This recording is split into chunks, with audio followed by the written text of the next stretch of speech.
Magandang araw mga kaibigan.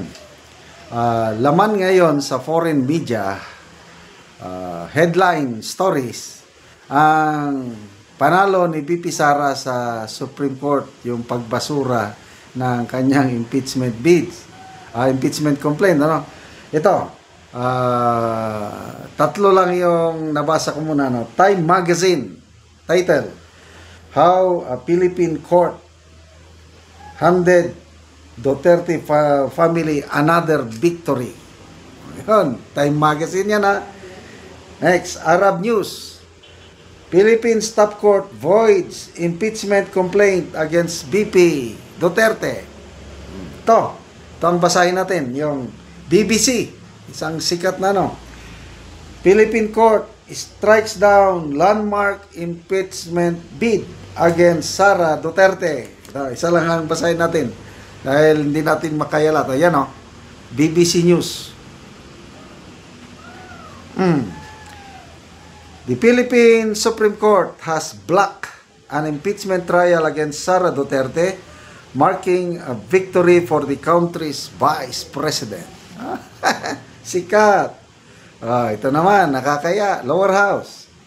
The lower house of the Philippine Parliament had voted to impeach Duterte in February after she was accused of misusing public funds and threatening to kill President Ferdinand Bongbong Marcos Jr.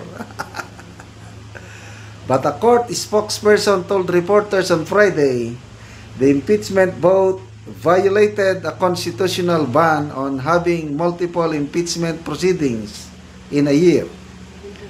At a press conference on Friday, the court said it was not absolving Duterte of the charges he faces, but the ruling means he has been granted a reprieve from possible ousting at least until February of 2026.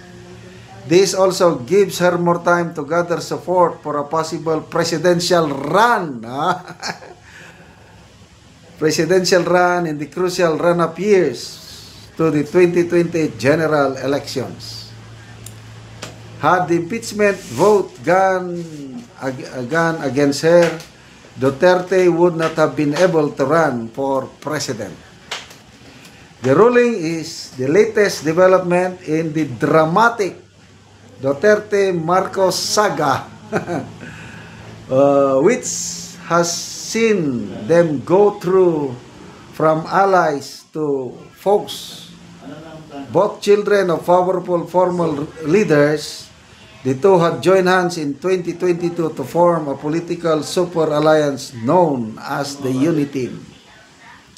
But after the duo swept to victory, the cracks soon began to appear. A war of words that saw even Sara's father, Rodrigo Duterte, called Marcos a drug addict, reached a climax last November when she made a Facebook post claiming that if she were to be killed, she has spoken to a person to ensure the president was killed too. The comment triggered the impeachment proceedings against her. Things then became even more personal when Sara's father was suddenly extradited to The Hague to face charges of crimes against humanity for his notorious war on drugs, which is believed to have killed thousands of people.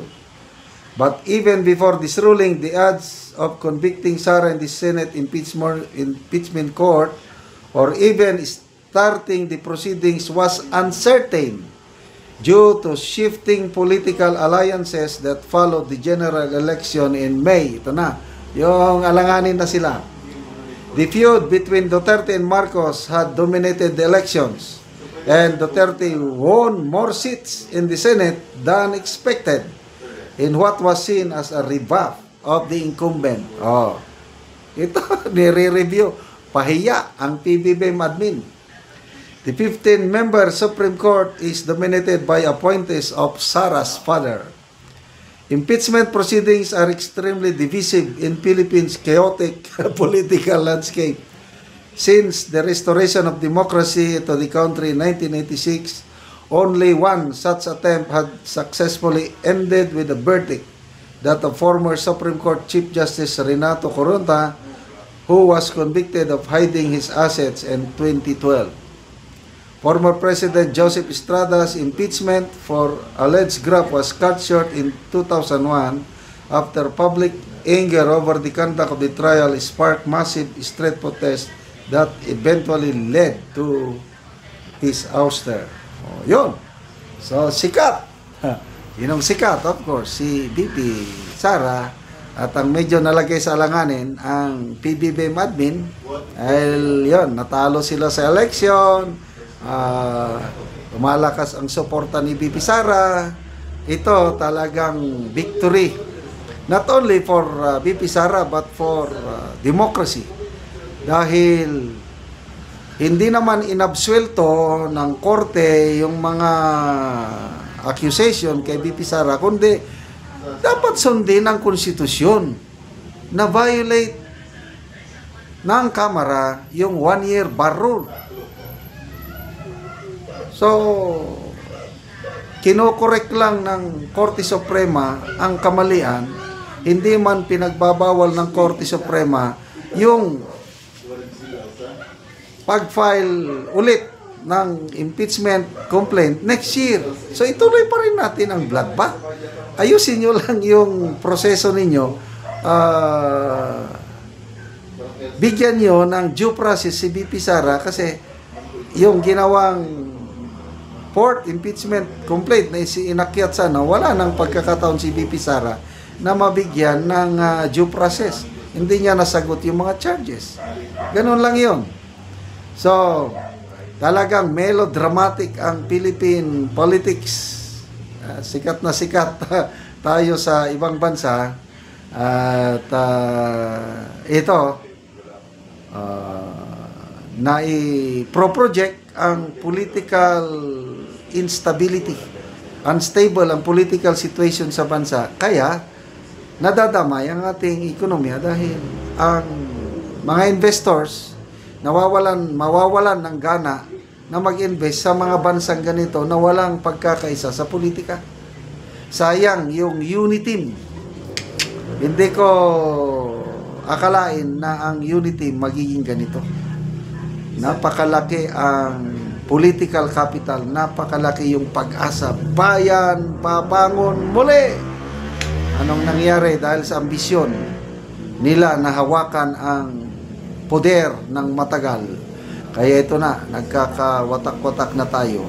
Gusto nilang tanggalin si BP Sara sa kanilang landas para magpatuloy nga sila pa rin ang nasa Malacanang 2028 and beyond.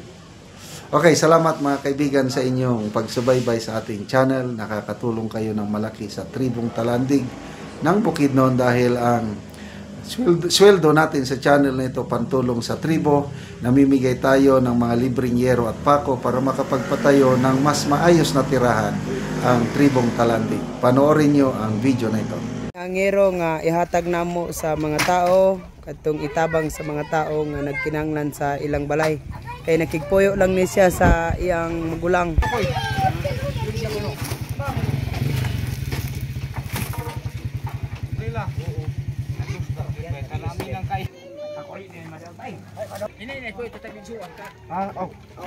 Salamat sir sa send kay mong gatag sa kuha.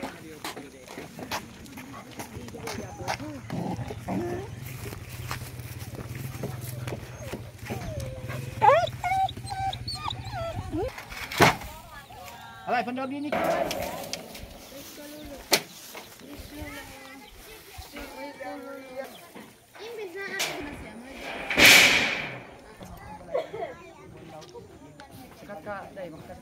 Tabangan o gero ika-30 CB na ni kabalay dinhi sa Tin City nga nakatabang.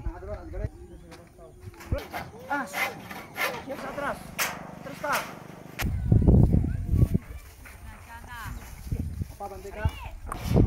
Dito ka tag sugo diay. Ini niya. Tungkod na. Atras. Atras ta kuan lang. Okay po ara pa duay. Duay kami bulok bilang iyo. Hari pa yan. Bayan sa kanat. Karon humanagit sa pagatok ang gihatag namo nga yero. So nakabalay na gyud ang nataga na mo gyud. salamat sa Ginoo. Salamat sa Ginoo ug nakabalay na gid ko. Samot sa nagtabang sa Oo. Nagtabang. Isa pa ro unti. Sabi na sa nagtabang sa sin. Oo. Salamat sa Ginoo nga nakabalay ko. Ug tungod sa iya nakabalay ko karon. Kay Tulo na katuig. pag-ipon na nako. Nagkigpuyo lang kasi mong igsuon. Sige, salamat kayo.